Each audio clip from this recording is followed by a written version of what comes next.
Father, son, take 21. Okay. I'm Eric Wells, my dad. I'm Derrick Wells. Derrick Wells, senior. Senior. Yeah. Yeah, so this podcast is going to be mostly about you. I'm Georgia born, New York bred, and currently living in Virginia. So tell me the dynamic. So you left Georgia at 13, 14? Left Georgia at 13. And you moved to Bronx, New York. Bronx, New York. So two different worlds, from deep south to liberal New York. the deep north, I guess. I don't know what you say. Northeast is about as northeast you can get. Yeah. When it comes to the big cities. Yeah, the biggest city you can get from the smallest town you can find. So what was daily life like, or just childhood experience like in Georgia, Louisville, Georgia, and then fast forward to what was daily life, kind of teenage years in the big city. Okay, so daily life in Louisville, Georgia, kind of almost the same. Cause again, I'm a kid. I'm going to school. After school, you play with your friends. Of course, you're not playing. You're not playing with all this concrete. You have. You go. You run out through the woods and stuff. Or you get little jobs. You cut grass for money, or I know I can remember my last year in Georgia. I took a job at the peach farm. So I picked peaches, and ironically, my friends, we wanted to buy bikes. Parents didn't have any money, so I said we'll get a job, we'll buy a bike. So we got a job picking peaches, and we bought ourselves bikes, and we just rode bikes all summer long. Ironically, we went to New York, and so picking peaches, how lucrative. Describe the experience of picking peaches. Now, if anybody from Georgia or any farmer who pick apples, peaches, they know, or especially peaches, they know that it is probably one of the most sweat-producing jobs you could have. So just picture it in that Georgia sun. I don't know, it's upwards sometimes 100 degrees. So you got these long sleeves on to keep the fuzz out of your off your body, and you got a hat on, maybe a towel around your neck, and you got this basket that's strapped around your shoulders and your torso, and you put peaches inside of it, and you have to fill the basket up with peaches. And once you get the basket filled up, well, first of all, you climb up a ladder on a tree and you pick the peaches. You climb down once your basket is full, and you take them over to this big to this tractor that has a trailer on it, and it has crates it's like 5 crates on it. They're about they're about 6 foot long crates. They're about 4 feet deep. So 5 by 4 feet deep, and you're filling them up with peaches. So you come down that ladder, you go to the tractor, you dump your peaches into it. Like someone is actually looking at the peaches, making sure they're not overly ripe or they're not too green. So if you got a good bushel, you dump it into the basket. You have a little card. They give you a little card, and they punch the card. You put it back in your pocket. You go back to the orchard. You start. So do you get paid peaches by the bushel, you're paid by the punches, which is by the bushel. You're paid by the bushels, and at the end of the week or whatever have you, they add all that up, and you get paid by that bushel. So is it bushel total or bushel with the best peaches in it? It's bushel total, because like I said, you only get punched if that bushel that you dumped in there is good. Okay. So you get. So they kind of evaluate it before you dump it. Yeah, if not, you don't get that bushel that you just toiled in the sun for a good 15 minutes for. What was school like? In school, it was pretty good, because in school, everyone knows you. It's a little small town. My first grade teacher was actually my cousin. I didn't discover that until she was actually coming to my house one day, and I was outside playing and see my first grade teacher walking toward my house. I'm going, oh, why is she coming towards the house? What is she doing here? Why is she coming towards my house? What have I done that I don't know about? Of course, I ran to cut her off. Ran to the house. Grandma, my teacher's coming to the house. And of course, she steps on the porch, and my grandma says, "Little mate, how you doing?" And of course, I'm like stunned, going, "Why does she know the teacher's name? Who she didn't? Why does she know her name?"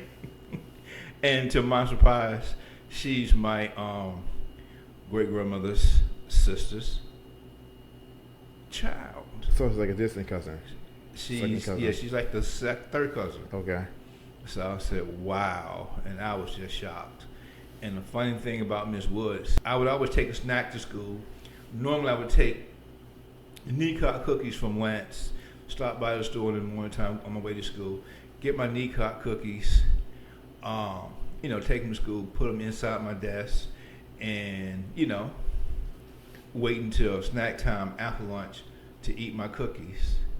And I go in, we eat lunch and go off recess, come back, and getting ready for snack time. I reach into my desk, magically gone. They've changed to cheese cookies. Oh man, she replaced them. I'm like, what happened to my cookies? And nothing. That's all right, no big deal. So I ate them. Bring the knee-cock cookies there again. Cheese cookies again. What is going on here? So magically, I bring my knee-cock cookies again, not thinking about anything. Reach down again. Cheese cookies. Oh, then she finally said, "Oh, Derrick, I replaced your cookies." And I had a big old smile. Go, "Oh, listen, that's okay. That's cool. That's fine." So that would always happen to my knee-cock cookies. I knew she would. It wasn't all the time, because sometimes I guess she could find them, and she would, she'd bring her own. But I guess when she couldn't find, she replaced them with mine. So it was a thing. What is it going from a small town to a big city, like family-wise? You say everyone knows you. You know everyone. I'm guessing the city is probably one road in, one road out. Mm-hmm. So what was that dynamic? Your cousin is your first grade teacher. Your fourth grade teacher is your cousin, and your football coach. Right, you live with your great grandma. I'm sure she's the neighborhood something at one point. Everyone knows my grandfather. You go somewhere, you can go to most obscure little places in Louisville, and they go, "Hey, ain't you Frank's son? Ain't you Frank's great grandson?" "Yeah, I know that. Aren't you this? Wherever you went to, you either went to someone who said, 'Hey, you Frank's grandson?' Well, I'm your second cousin. Well, I'm your aunt's this and that. I'm your this." Wow. I'm like, wow. Does anybody here that don't know who I am? So the whole family is the town. Everyone in the town is related in some way. Everyone knew that everyone was related. What did your grandpa do? My grandpa, he farmed. He was a farm, and he did farm work and stuff like that. He was semi-retired, but he still did some farm work. Well, he was retired, but he still did farm work. So and that was fun. From the people that he worked with, I got to know Kevin. He was my little best friend, and we always went around town. We'd be at his house sometimes, and it was just fun going around the city doing stuff, the little town doing stuff. It was just fun, but it's just whatever you did something crazy. Someone told your grandparents about it. So you made sure you behave yourself, or else you had a problem. And when I contrast that to New York, everyone says New York is a big city. It's not. So I'm guessing you there long enough. Everything is a small town. Everything is built. Everything is small town. You're beating up people. Somebody. They say that everyone's connected to someone. Everyone's connected to someone. And even more ironically, that living in Richmond, I meet so many New Yorkers. Not some that I know, but some who lived within 2 or 3 blocks of me. 4 or 5 blocks of me. I worked in Manhattan. They worked in Manhattan. They worked another building down from me, or they may have worked in the same building. I never seen them. And it's ironic that you meet these people all the time. You meet people say, "Where you from?" "Yeah, I'm from New York too." "Yeah, I worked over here." "Oh yeah, I worked over there. I lived on the West End." So, Georgia, 11, 12, picking peaches to buy a bike. Mm-hmm. Compare that to what you were doing for money in New York. In New York, I got my first summer job because I was 13 years old. And lo and behold, I'm going to get a summer job in New York. It's probably going to be inside doing something. What do I get a summer job doing? They call it the SWAT team. So, what's the SWAT team?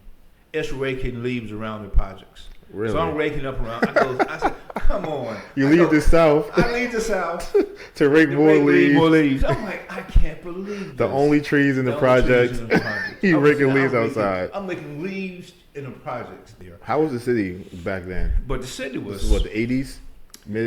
Early 70s, mid-80s? It was in 78. And now the ironic thing about that is, I believe in 77, the 44 caliber killer was out. I have no David idea. Berkowitz. I don't know if you people know about David Berkowitz. He's called the Son of Sam. He was a 44 caliber killer. You really, there are specials on TV now, or even you can look it up now. It's called the Son of Sam. I've seen it on A&M. It's a documentary about Son of Sam. His killing spree. Why they call him that? Some spirit or something was talking to him through his dog. Wow, yeah. So that was a self-given name. So what happened to he said the 44 caliber killer? 44 caliber killer. So, David Berkowitz. You look him up. I think he's still in jail. I think he's still alive, still in jail, serving time for killing. How many people did he kill? I think he killed about 6 people. Wow. He would, New York is truly Gotham City. Yeah, it is Gotham City. It's more Gotham City than Gotham City is Gotham City. Yeah, for real. It was really crazy. So how was the city back then if you compare it to now? Of course, safer, I'm assuming, or maybe not safer. Or how was the community like in the Bronx, traveling to the East Boroughs? It was super contrasting. One moment you're safe, one moment it's just deadly. Keep in mind that in the 80s, in the late 70s, this drug called crack came out, and it decimated the minority population. It was friend with my older brother. He was killed. About 8 to 10 blocks away, up 161st Street. He was at the little nightclub, and 2 guys came in. He wanted to live the fast life. He wanted to drive a big car. He drove a big old Lincoln. Back in the day, they were fancy cars. He had a big old Lincoln Town car and everything. But you know how he got it. He wanted to get into the drug activities. So he was making money from it, and I guess guys seen him making money for him. They probably thought he was infringing their territory, or they just put a hit out on him. He was at the club, having a good time, sitting down. 2 guys rolled up in the club, grabbed him, took him in the back room, shot him in his head, killed him. Wow. And that was just like they told. It's kind of ironic the way that he came in and told them that told my mom, that Son of Sam was caught. I think my brother came home one morning. Older brother said, "Hey, they just killed Taco." It was super more shocking than that, but it was just a shock. It's unbelievable. People I've had friends that went to school with, they either became crackheads from using it, or they became dealers and got arrested. I remember one of the guys that great little friendship with. He lived behind us on Girard Avenue. We had just graduated high school. Aspiration to go to college and stuff. And cops stopped him. He was driving. He just learned how to just really got in the car and was driving. They stopped him. Searched the car. He had a body in the trunk. One of your friends is driving around with a body in the trunk. So what was the story behind that? Did he know, or was he like a delivery pickup guy? Into doing crime. Body in the trunk. Wow. So how was it navigating that era? Because that's probably it's one like of the. If you were concentrating on working or going to school, that wasn't a part of your life. You heard about it, but you were not in it. Okay. Because that's a notorious part of American history. That's probably one of the most notorious parts of modern American history was the crack epidemic in big cities. Yeah, especially with minority, black population, Hispanic population, men. And we forget too. But a lot of people don't know that the corruption that was that was in the crack, that fed the crack epidemic, was astronomical. It's like a police precinct about maybe a mile and a half away on the Major Deegan, which is right behind us, behind Yankee Stadium. There's a police precinct there. And there's another police precinct on 135th Street. This is in Harlem, 135th and 7th and 7th Avenue. And I named those precincts specifically because there's a abandoned building on 125th Street and Madison Avenue. You know, someone was, I guess complaining about stuff, and the police went into that building and they found the bodies of about 15, 20 black men between the ages of, I'm going to say, 16 and 25, all shot in the head. Wow, so it was just like a dump spot. It's a dump shot. Executed bodies. You think police? It had to be. It's too close to the precinct, too close to them not to know. And I'll make that statement because when really start cracking down on the corruption, they went to that precinct and they was leading out. They led police captains, detectives, officers, undercover officers, all of them. They had them handcuffs and shackled, leading them out of the police precinct into the police pattern wagon, taking them to jail. On 135th Street, they did it. Same thing on 100. So you really lived through the American gangster, like that whole was it Frank Lucas? Yep. So that could have been all a part because he turned and he started. He was a informant.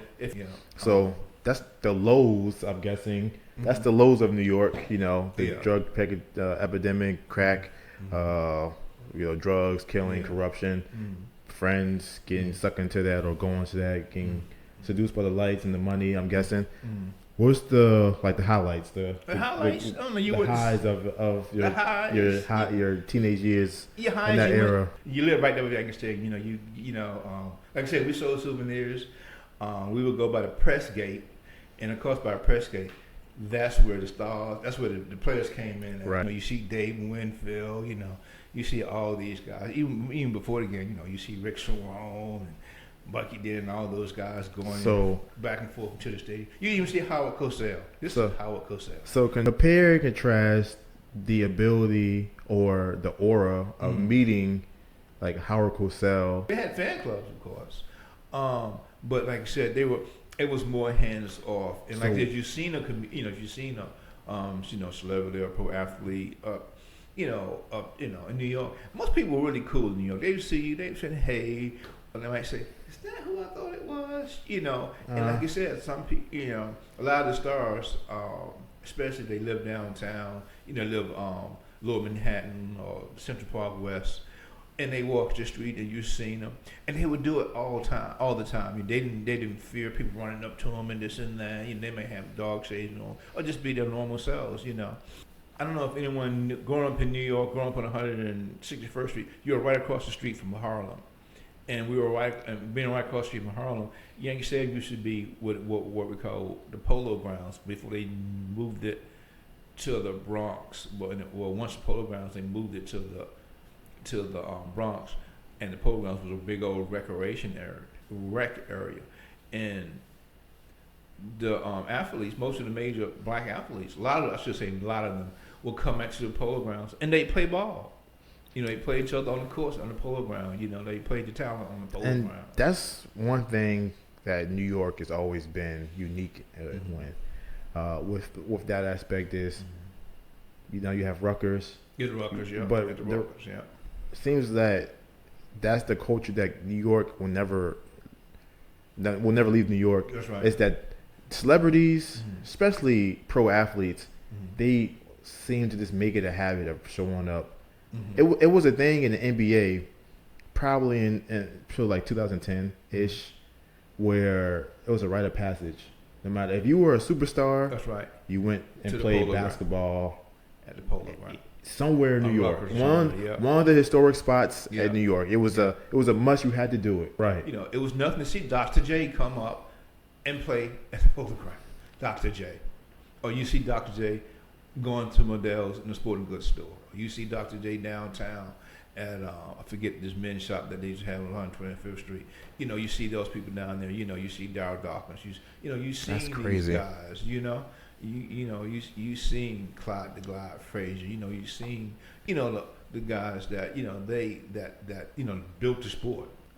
You know, it's something about like the dynamic from the 80s, 70s, and 80s where professional sports really just took a skyrocket. Yeah, and both I think basketball, football, tennis, baseball, like that era of sports in America, it just took off. Just took off, and it got, like I said, you know, you got super big money, super big contracts, and that kind of like puts space between, you know, the real people and the athletes, you know, and they put them on a different plateau, and you know. So from the 80s, you know, living through that, you having the lows of, you know, corruption, drugs, violence, crazy killers on the loose, to the highs. You have kind of those two like polar opposites. So what was it like, I guess, going into your early 20s? Early 20s, yeah.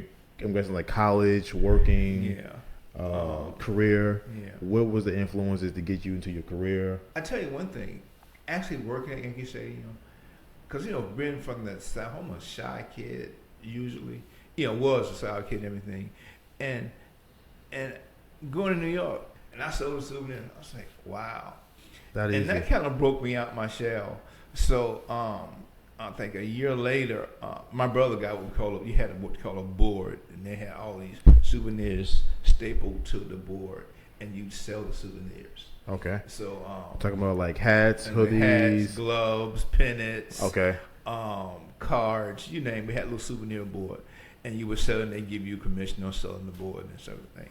And of course, I was the vocal one. You know, I go check it out, come up here, man, call people over, and you know, I would joke with them. You know, I seen the Southern gentleman coming up, coming with his wife. I said, "Yo, how you doing, man?" I said, "How you doing?" He said, "Hi, how are you?" And his wife said, "Dewey, come over there and get me a souvenir." I said, "Yeah, Dewey, come over here and get her a souvenir." You know, so I started joking and everything. He said, "How much is that hat?" I said, "It's $15." He said, "Man, that by the corner, this for $10." I said, "Well, here's 15." He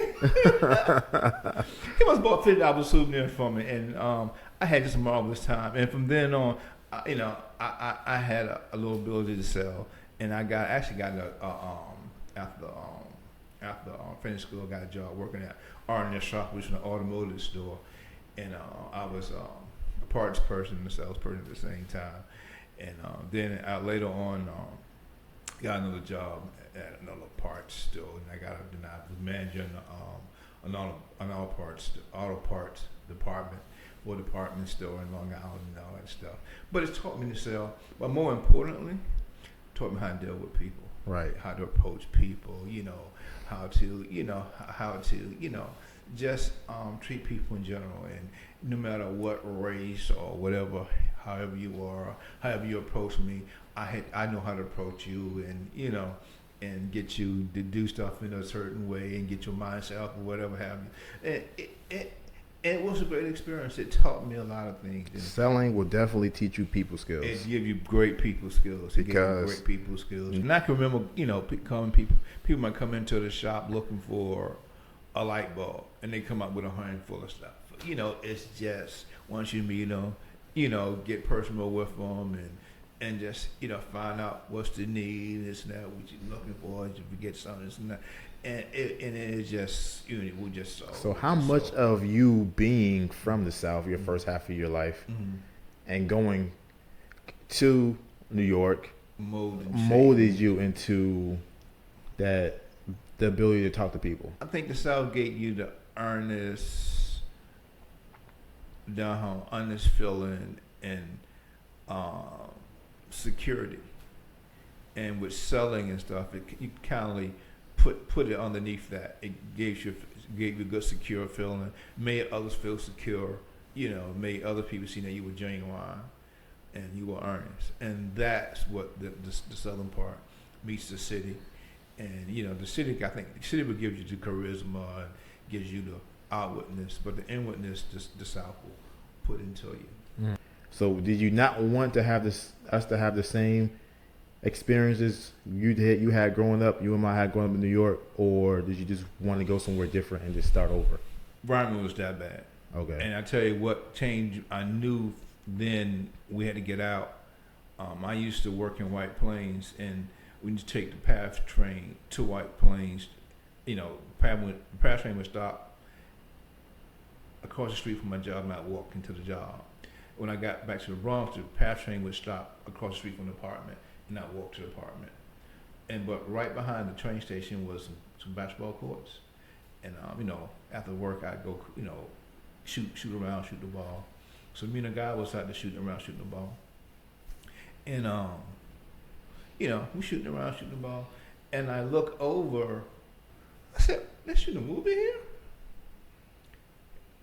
And they walk and we get online. The guy gets out of the car. They start walking up to him, hand him money, this guy hands him. I said, so I asked the guy, I said, man, what's going on? He said, don't you know, man? I said, nah, what's going on? He said, he's selling them crack. I said, what? He said, he's selling them crack, man. I said, nah, you're kidding. Because I'm looking for cameras. He said, nah, they're selling them crack. He was selling them crack. It was, it was like, because you see, you know, you see, like for that little park you go, you see crack vials on the floor, and stuff like that. Nothing after that. Right. But to see it, like them going up, getting in line. They get online like it was, you know, a food truck or something. Wow. They got online. I said right there, I said, man, I got to get the hell out of here. I got to go. I said, I got to go. And we just said, we're going to come down here and we're going to go from there. And we did. In fact, I got the newspaper. I can remember I got the newspaper from this old newspaper. This old Richmond Times in New York on 59th Street. And I go down here, got the Richmond Times, and said, we're looking for apartments. We looked for apartments. From there, we called the lady up. You got apartments? Okay, yeah. So we came. We said, we're going to come. We came, put up, you know, told them we was coming, and we came over, gave them the deposit for the apartment and the money for the rent, and there it was. So what's so kind of wrapping everything up. So, you know, adult life, Richmond, you go from the deep South to New York City to kind of like right at the Mason-Dixon line. It was like directly in the middle, pretty much 6-7 hours from both. That's right. How and now you have a family, you're married, family. How was that transition? That was probably one of the smoothest transition I had. It was just building, you know, working hard, doing this. Putting down the foundation, I guess, to stay here for extended, raise a family. Yeah, raising the children, you know, being with the kids, you know, and it was, you know, I got to say, it was probably the best part of my life. With you guys, you know, seeing you guys growing up, seeing you guys playing sports, you know. You guys getting out on your own, doing stuff, and in church, you know, you guys doing the ministry, you guys going to Haiti. I mean, you know, all those activities. It was just, I don't think you would ask for better parenthood, if you want to have called that. It was it. I mean, it had its challenges, of course, but it was glorious. I got to say, it was great.